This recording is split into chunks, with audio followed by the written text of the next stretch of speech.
Hello and welcome to Called Bank Sports. Tonight, the Utah Jazz lost in an absolutely terrible game to the Detroit Pistons by a final score of 126 to 116. And I've thought for the last hour about what to say about this game. And frankly, it was pathetic. Like, the Jazz should have won this game. The Detroit Pistons are the worst offense in the league. They, going into this game, I'm not sure, their current record, I believe, is 9-30. The Jazz are now 28-13. Like, this is just a game that isn't even, I don't know, respectable. If you were like me and the one bright side in your day was, at least the Jazz are playing the Detroit Pistons, so that's a win. I apologize. This game was just purely atrocious to listen to when the Jazz in the second quarter just started slowly giving up their game-high 22-point lead, just, letting it evaporate in the third quarter, getting it back for a minute at the beginning of the fourth and thinking, okay, they're going to step on the gas. They're going to get this game taken care of. And, it's a rough game, but hey, COVID, and you're missing guys out because of COVID. And nope, not at all. And it's not even like the Jazz have the excuse of the Detroit Pistons being at full strength, because I believe Jeremy Grant is still out. So this game was truly just a travesty. And my biggest takeaway from it is any Jazz fans, anyone who thinks that the Jazz shouldn't have signed Rudy Gobert to a max contract, like, I understand they could have done other things with the money, but man, do the Jazz need Gobert. The team was just horrendous. And you look at the starters: Royce O'Neal, -20, Bojan Bogdanovic, -22, Donovan Mitchell, -22. And yes, props to Mike Conley at +10, and props to Whiteside at +9, which means that the Jazz without Whiteside on the court were -19 to lose by 10. Like, you have to play some defense. You have to be more cognizant of what's going on. You have to guard your yard. Like, the Detroit Pistons shot 19 of 37 from three. And I do understand that the Jazz don't have Gobert, meaning that it's harder to, close out on players. And since they don't have the confidence of Gobert being able to protect the rim. But it's the Detroit Pistons. They're the worst offensive team in the league. You let them have their second best offensive night.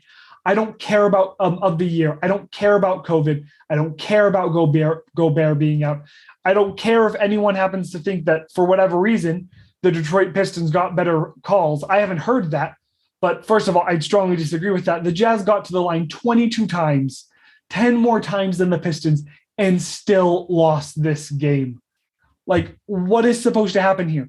You let the Pistons take 7 more field goals than you, and they made 4 more field goals. Like, again, and maybe if the Jazz had shot all right from 3, this game would have been fine, but they shot 11 of 33 from 3. Like, and again, I understand when Gobert's in the paint, it's hard. Other teams aren't going to commit as much to the 3-point shooters because of the fact that you can get the ball to Gobert in the paint. Like, Gobert being out is a big deal for this team, but not a big enough deal to lose to the Pistons, especially without Jeremy Grant.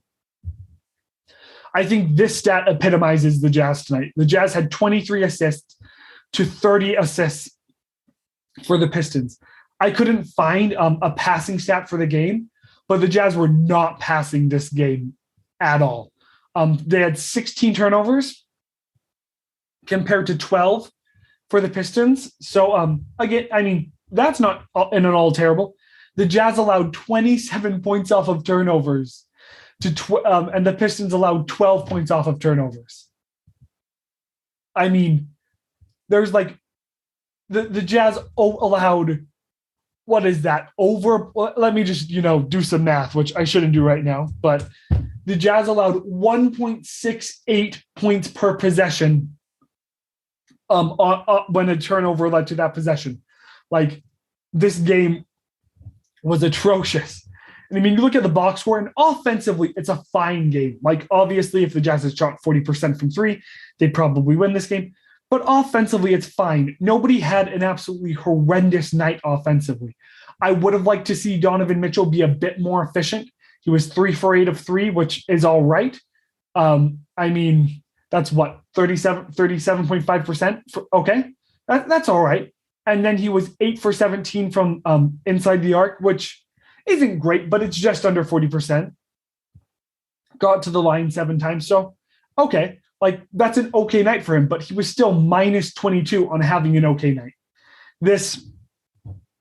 I'm sorry, frankly, I don't even know what to say. The Jazz need to turn it around and like beat the Cavaliers on Wednesday before they have a nice long break going into Sunday's game. Excuse me. I'm so sorry about that. But that's not going to happen. Like, I do not see the Jazz beating the Cavaliers. I don't believe they have anyone of significance out. The Cavaliers are one of the better defensive teams in the league. So the Jazz's offense is, going to have to get points up. And the Cavs are long. I mean, they have multiple players who play that are 6'9 plus. And Gobert's probably not back on Wednesday. I hope he's back on Sunday.